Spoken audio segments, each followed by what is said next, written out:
இந்த மாவை நல்லா மாவாட்டம் அரைச்சிக்கணும். ஐயோ சாரி நிறுத்து. இந்த அரிசியை மாவாட்டம் அரைச்சிக்கணும். சரி ஓகே. இது கூட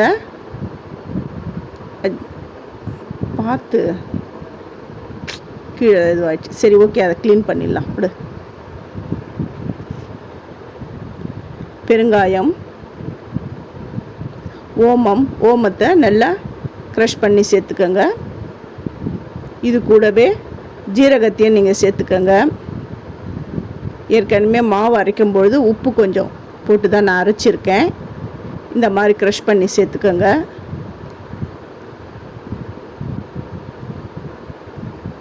இதுக்கப்புறம் வெண்ணெய் சரியாக வரல. சரி கொஞ்சம் கட் பண்ணு. ஓகே. வெண்ணெயை உருக்கி இந்த மாவில் சேர்த்துக்கோங்க. அப்படியே கை விடக்கூடாது, ஏன்னா சூடாக இருக்கும். மாவை இந்த மாதிரி தளர்த்தியாக பிசைஞ்சுக்கணும். இந்த தட்டு எல்லா சூப்பர் மார்க்கெட்லேயும் சூப்பர் மார்க்கெட் இல்லை, இது பாத்திர கடையில் கிடைக்கும். அது தெரியாதனமாக சூப்பர் மார்க்கெட் சொல்லிட்டேன். சரி ஓகே. இந்த மாதிரி ஜாங்கிரி சுற்றுங்க.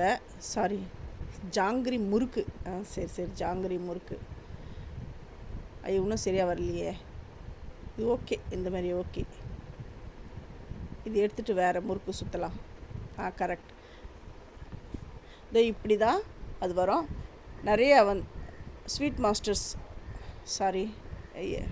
என்ன சொல்கிறது, முறுக்கு மாஸ்டர். ஆமாம்,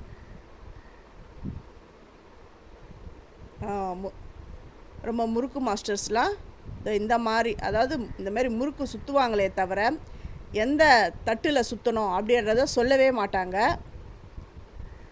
அது எல்லாமே என்னுடைய சேது சித்ரா கிச்சனில் நான் சொல்லியிருக்கேன். ஓகேவா? ஓகே. ஃபஸ்ட்டு உளுந்த மாவை நான் அரைச்சிட்டேன். இப்போ அரிசி மாவை போடணும். இது உளுந்த மாவு எடுத்துட்டேன். என்னப்பா இங்கே லைட் இல்லை? சரி டார்ச் வச்சு பார்க்கலாமா? அதான் லைட்டு தெரியுமா? இந்த மாதிரி குலோப் ஜாமுன் நல்ல உருண்டையாக இருக்கணும். என்னப்பா கரண்ட் போயிடுதா? ஆமாம், கரண்ட் இல்லை. சரி இப்போ என்ன பண்ணுறது? சரி ஓகே, அப்படியே கண்டினியூ பண்ணு. இந்த மாதிரி குலோப் ஜாமுன்லாம் நல்லா உருண்டையாக அந்த டென்னிஸ் பால் மாதிரி இப்படி இருக்கணும்.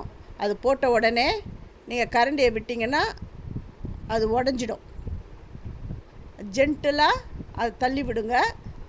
இது நல்ல கோல்டன் ப்ரௌனில் வரணும். கீழே அடி தங்காத அளவுக்கு பார்த்துக்கோங்க. அப்பப்போ இந்த கடாயை ஷேக் பண்ணிக்கோங்க. இந்த மாதிரி ஜென்டிலாக ஸ்பூன்லேயே அப்படியே திருப்பி விடுங்க. குலோப் ஜாமுன் பார்க்குறதுக்கு எவ்வளோ அழகாக இருக்குது பாருங்கள். இப்போ நல்லா குக் ஆகிடுது. இதை நான் எடுத்துடுறேன். இதை எடுத்துட்டு சுகர் சிரப்பில் நான் போடுறேன்.